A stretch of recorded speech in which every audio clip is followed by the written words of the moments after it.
అందరికీ నమస్తే, నేను మీ Gopi. Welcome back to our channel. ఈరోజు మనతో వచ్చేసరికి సీనియర్ జర్నలిస్ట్ జగదేవ్ గారు ఉన్నారు మన ముందు. సార్ నమస్తే. సార్ నమస్తే అండి. సార్, వైసీపీ ఎంపీ ఇప్పుడు మళ్ళీ ఎలక్షన్స్ వస్తున్నాయి కాబట్టి మాజీ అనుకోండి, విజయసాయి రెడ్డి గారు చంద్రబాబుకి ఉరేసరి అని ఒక హాట్ కామెంట్ అయితే మాట్లాడారు. దానికి మీరేమంటారు? విజయసాయి రెడ్డి గారు అంత హాటుగా వ్యాఖ్యానించడం నేను చూడలేదు. మామూలుగా విమర్శన కానీ అలాంటి వాళ్ళు భూమి మీద బతకూడదు, ఊరేసరి ఇలాంటివి కొంచెం ఏం మాట్లాడతాం, అది ఎంతవరకు కరెక్టు. కాకపోతే నెల్లూరు నుంచి పోటీ చేస్తున్నారు ఆయన విజయసాయి రెడ్డి గారు. విజయసాయి రెడ్డి గారు అసలు చాలా ఎప్పుడు హుందాగా మాట్లాడతారు. నెంబర్ 2 స్థానంలో వైసీపీ జగన్మోహన్ రెడ్డి గారి తర్వాత ఉన్నారు సార్. మేబీ అదే చాలామంది వచ్చారు, ప్రభుత్వ సలహాదారులు వచ్చి దాన్ని ఆక్యుపై చేశారని కూడా వార్తలు వినిపిస్తున్నాయి. బట్ విజయసాయి రెడ్డి గారు జగన్మోహన్ రెడ్డి గారు లావాదేవీలన్నీ చూసుకునే ఆడిటర్ గారు ఆయన. సో ఆయన అనూహ్యంగా రాజకీయాల్లోకి రావడం, తర్వాత ఆయన కూడా కొన్ని రకాలుగా స్పందించడం, మాట్లాడటం, విమర్శలు చేయడం అవి కూడా చూసాం.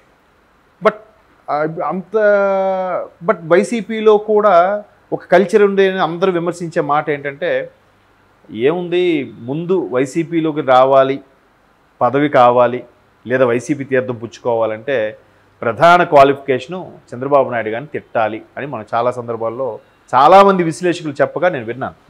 మీరు చూసే ఉంటారు. చంద్రబాబు నాయుడు గారిని, లోకేష్ గారిని, పవన్ కళ్యాణ్ గారిని తిట్టడమే ఫస్ట్ క్వాలిఫికేషన్. ఆ తర్వాత రకరకాల విమర్శలు చేయాలి. ఏ స్టేజ్లో కూడా ఏ సభా వేదికలో అయినా చంద్రబాబు గారిని మాత్రం ఖచ్చితంగా తిట్టాలి. దానికి ఒక వీడియో కూడా చూశాను ఒకసారి. రోజా గారు ఇలాగే మాట్లాడుతూ, ఇప్పుడు అడ్వర్టైజ్మెంట్ చేసేటప్పుడు ఒక ప్రోడక్ట్ ఉంది, లక్స్ సోపు వాడితే హీరోయిన్లు వాడుతారు, హీరోయిన్లా అవుతారు, వాడు సొంత డబ్బా కొట్టుకుని. అంతేగాని లక్సోడు వచ్చి సంతూర్ను వాడద్దు, సింతాలను వాడద్దు, లెరిలు వాడద్దు అని ఏం చెప్పడం. రాజకీయాల్లో కూడా అలాగే ఉండదు. మన ప్రభుత్వ పరిపాలన చూడండి, మన పథకాలు చూడండి. ఎవరో ఏదో చెప్పిన దానికి మీరు ఫీల్ అవ్వద్దు, చెయ్యొద్దు, ఇది ఖచ్చితంగా మన మీద వస్తుంది, ఇవన్నీ ఇలాంటి పథకాలు ఏ ప్రభుత్వం ఇవ్వలేదు అని చెప్పచ్చు. కానీ ఎలా అయిపోయిందంటే రాను రాను లిరిల్ సోప్ మంచిది కాదు, సింతాల్ సోప్ మంచిది కాదు అన్నట్టుగా, ఇంకా వాడు వేస్ట్, వీడి సన్నాసి, వీడు ఏం చేసింది లేదు, వాడు లంగాగాడు, వీడు దొంగగాడు, ఇట్లాగా అయిపోయింది. అట్లా అది ఒక దౌర్భాగ్యం స్థితిలోకి వెళ్ళిపోయింది రాజకీయాలు. మొన్న కూడా మురళీమోహన్ గారు ఇంటర్వ్యూ చూశారు.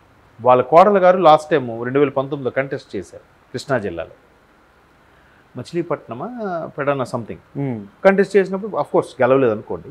ఆవిడ అదే చెప్తున్నారు, ప్రస్తుత రాజకీయాలు యాంకర్ అడిగారు, ప్రస్తుత రాజకీయాలకు మీరు వస్తారా, మళ్ళీ వచ్చే అవకాశం ఉందంటే, ప్రస్తుత రాజకీయాలను తట్టుకునే స్థాయి నాది కాదండి. ఎందుకంటే పోటీ పడవచ్చు, సర్వీస్ చేయొచ్చు, రాజకీయం అనేది ఒక సేవ, ప్రజలతో మమేకం అవ్వాలి, వాళ్ళతోనే ఉండాలి, వాళ్ళ కోసం ఆలోచించాలి, స్థానికంగా ఒక ఇల్లు తీసుకొని ఉండాలి, ఇవన్నీ చేస్తాం. కానీ మరీ పర్సనల్గా విమర్శలకు వెళ్ళిపోతున్నారు. ఆ స్థాయి అయితే నేను తట్టుకోలేనండి. నా కుటుంబం గురించి మాట్లాడితే ఎవరికైనా పెయిన్ అనిపిస్తుంది. మరీ కుటుంబం గురించి మాట్లాడినా కూడా ఆ పెయిన్ తట్టుకుని నిలబడగల రాజకీయాలు నాకు వద్దు అని ఆవిడ స్టేట్మెంట్ ఇచ్చారు. అంటే అలా అయిపోయి ఇప్పుడు మీరున్నారు, ఏమంటే మీరు ఈ క్వశ్చన్ వేశారు, నేను చెప్పలేకపోయిన క్వశ్చన్ వేశారు, అప్పుడు నేను అక్కడ నుంచి స్కిప్ అవ్వడమో లేదా మీరు అడిగిన క్వశ్చన్కి విశదీకరించి చెప్పడమో చేయాలి. అలా కాకుండా మీరేంటి అసలు జర్నలిజం చేశారా, మీరు నన్ను ఈ క్వశ్చన్ అడిగే స్థాయి మీది, మీ ముఖం ఎప్పుడైనా అర్థంలో చూసుకున్నారా, మీ క్వాలిఫికేషన్ ఇలాగ అడిగితే లాభం ఏంటండి, మీరు అసలు ఏ ఫ్యామిలీ నుంచి వచ్చారు, ఇది కాదు కదా. నీకు చేతనైతే అడిగిన క్వశ్చన్ సమాధానం చెప్పు, లేదా తప్పుకో, లేదా స్కిప్ అయిపో, నీ తెలివితేటలు ఉపయోగించి ఒకటి అడిగితే ఇంకోటి చెప్పు. అంతేగాని నిన్ను పర్సనల్గా మిమ్మల్ని, మీ స్థాయిని, మీ వ్యక్తిత్వాన్ని మీద విమర్శించడం ఏంటి అంటే నీకు దగ్గర ఆన్సర్ లేదంటే కదా. దాంటే డొంక తిరుగుడు లేదు. డైరెక్ట్ ఎగ్జాంపుల్ చెప్తున్నాడు. పవన్ కళ్యాణ్ గారు విమర్శించారు. పవన్ కళ్యాణ్ గారికి ఒక వార్డు మెంబర్ కూడా లేడు కదా, ఒక వార్డు సర్పంచ్ కూడా కాదు, ఒక వార్డు మెంబర్ కూడా, పంచాయతీలో వార్డు మెంబర్ కూడా లేడు జనసేన పేరు మీద, జనసేన పార్టీ తరఫున. మరి ఆయనకు విమర్శిస్తే ఆయన గురించి ఎందుకు అంత భయపడి ఆయనకు అంతగా విమర్శిస్తున్నారు? సరే, అయితే జనసేనకి సంబంధించి, పవన్ కళ్యాణ్ గారికి సంబంధించి ఒక ఎమ్మెల్యే కూడా లేదు. ఒక ఎమ్మెల్యే, ఒకే ఒక ఎమ్మెల్యే గెలుచుకున్నారు. ఆ ఎమ్మెల్యే కూడా అక్కడ అందరూ వైసీపీలోకి వెళ్ళిపోయారు కదా. సో ఇతను 2 దగ్గరలో ఓడిపోయారు. ఇతను అడిగిన దానికి ఏం చెప్తున్నారు, సార్ మీరు పోలవరం ఎందుకు కట్టలేదు అంటే మీరు 4 పెళ్ళిళ్ళు చేసుకున్నారు. సార్ మీరు ప్రత్యేక హోదా గురించి ఎందుకు మాట్లాడట్లేదు, 4 పెళ్ళిళ్ళు చేసుకున్నారు. అంటే ఫ్యామిలీ పర్సనల్గా వెళ్ళిపోతున్నారు. అది అనవసరం కదా, వ్యక్తిగతంగా ఎందుకు మాట్లాడుతున్నారు? అట్లా ఇలాగ వెళ్ళిపోవడం అనేది రాజకీయాల్లో ఇది ఒక కొత్త కోణంలాగా అనిపిస్తుంది నాకు.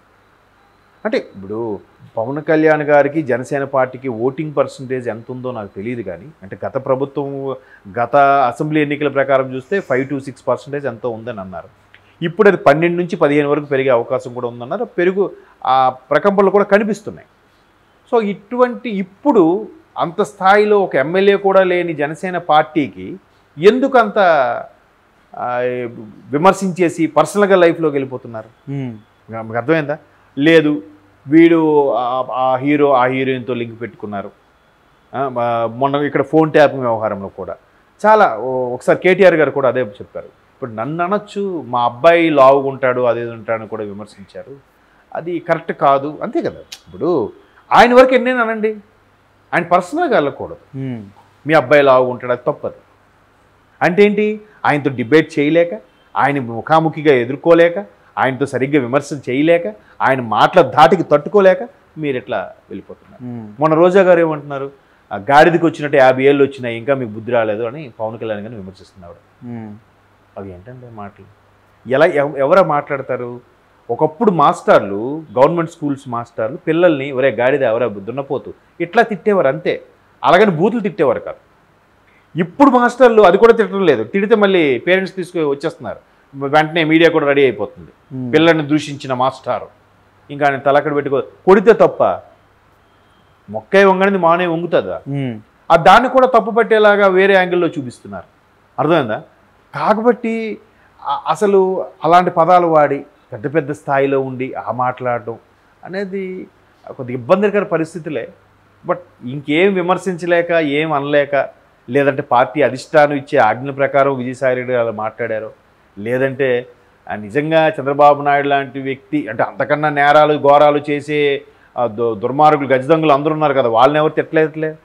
ఇట్లా వీళ్ళకి పోటీగా ఉన్నాడని ఇంత తిడుతున్నారు కదా. ఆయన వయసుకేని విలువ ఇవ్వాలి కదా, 70 పైచిలకు వయసు.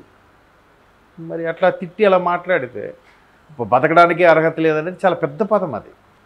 చూద్దాం, ఇది అన్నీ కూడా జూన్ 4తో క్లారిటీ, జూన్ 4 మధ్యాహ్నం కల్లా క్లారిటీ వస్తుంది కదా. ఎవరు బతకడానికి అర్హులో ఎవరు బతకడానికి అనర్హులో భగవంతుడు డిసైడ్ చేస్తాడు. Okay sir, thank you sir.